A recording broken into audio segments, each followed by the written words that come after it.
Riccardo, thank you so much for speaking with us today. Could you please introduce yourself and your role within HAS? Good morning to you.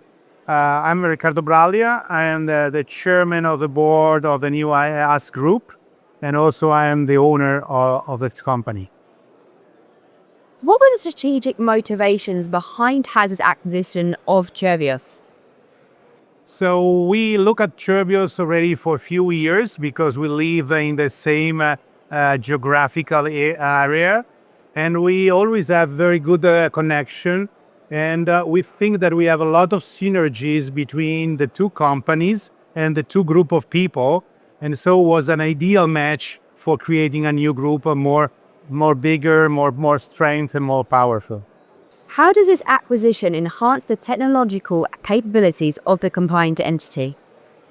We have, as healthcare done synthesis, historical capability in the CDMO space, focus in API, but also hypothesis API and oncology API. So a broader capability to supply our clients all over the world, from US, Europe, and Japan, in Asia generally speaking, with our capability of development and production, small and large scale. In Cerbios-Pharma, they have a very good capability on historical products like the folates, but as well as they have developed recently the ADC capability. So that is a new area where we can do the bioconjugation between product like the MAB together with oncology products through a linker. And they have this capability in small scale, and that was a perfect fit with us because in us we have a large scale. So Cerbios will continue to develop the ADC in the small scale, and at us we will do the large scale for ADC. What impact will this have on the global CDMO landscape? So our project is to continue to invest in both production units. We have just decided recently as a board to do new investment, both at the Cerbios sites as well as the AS sites. So we will create a new CDMO capabilities. We'll focus in ADC with a new biological capabilities with a new unit in Cerbios, which will be available at the beginning of 2026, and a second unit which will be available in 2027. As well as in us, we will do a new suite large scale for ADC, which will be available middle of 2027. So this will enlarge our capability to better support our clients worldwide. Can you detail the ADC capacity expansions in Barbengo and Biasca? So the ADC is a market that is growing. We have been focused for many years on the oncology part. So ADC is a natural expansion of this business. But also we are looking at new area where ADC can play a role.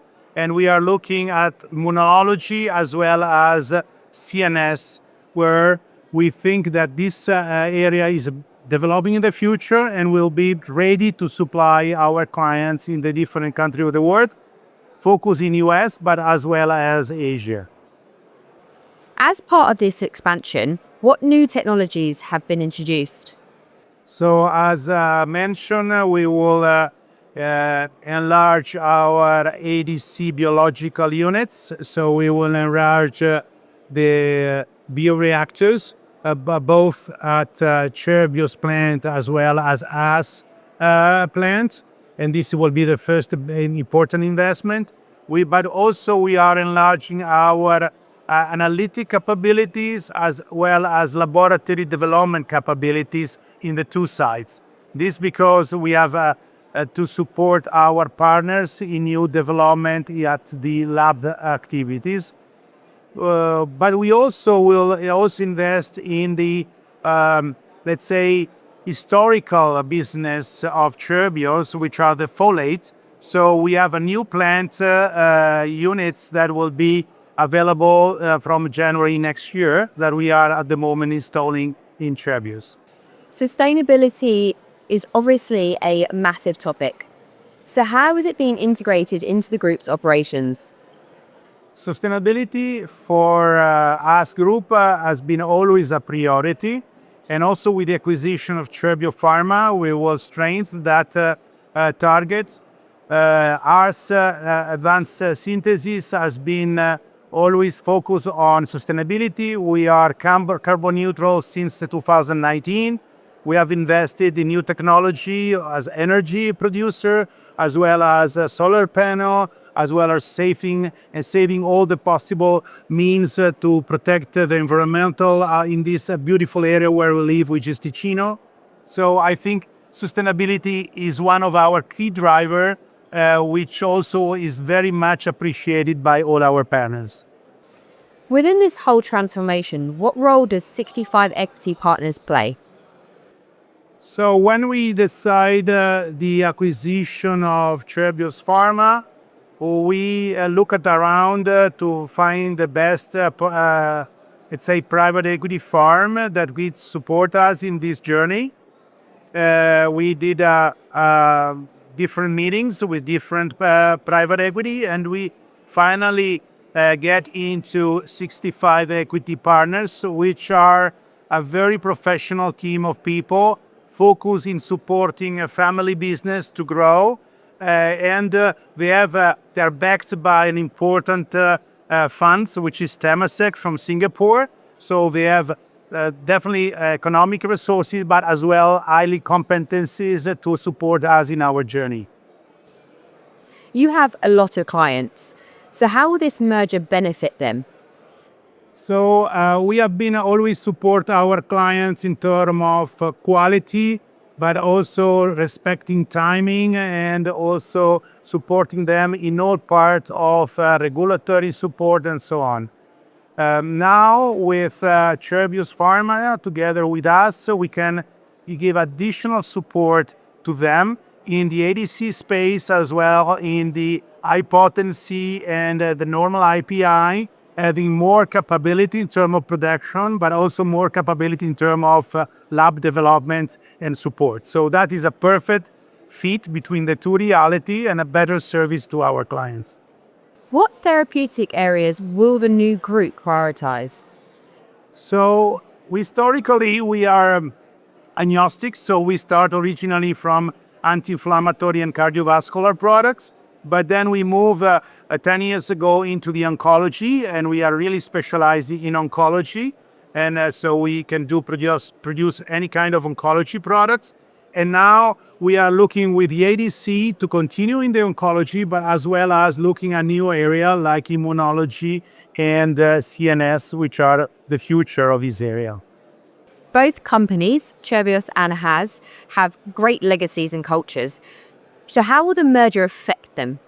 I think it's a perfect fit because when we look at Cerbios, and there was a possibility that the previous shareholder want to sell the company, instead to leave them to be bought by an external partner outside Switzerland and lose the control for the area. This acquisition also to be a perfect technological and commercial fit between the two entities is also a great value added for the local community and to keep the control by a family in the Ticino area. And also for all the workers inside the two units are very much supportive of this deal because for them they see a continuity for the future and a long-run strategy based on our almost 50-year family presence in this business. The CDMO market is fast evolving. How does the group plan to stay competitive? So, of course, this market is evolving and there is a additional request from the market, from our clients. So we are trying to be very flexible, and this is the advantage of a smaller group like we are, to be flexible, to be fast, and to deliver support and results to our clients in a much shorter time comparing to the big players. So that is the adaptability, flexibility, and faster execution. Riccardo, lastly, what message would you like to share with CPHI attendees and industry stakeholders? I think that the US group with us at Healthcare Synthesis and Cerbios-Pharma together, we can be the perfect support for any new development in the CDMO space, from normal API through high potency to oncology to ADC. And I think that we are building the future of the relationship with CDMO as a partners. Riccardo, it's been an absolute pleasure speaking with you today. Thank you. Thank you to you.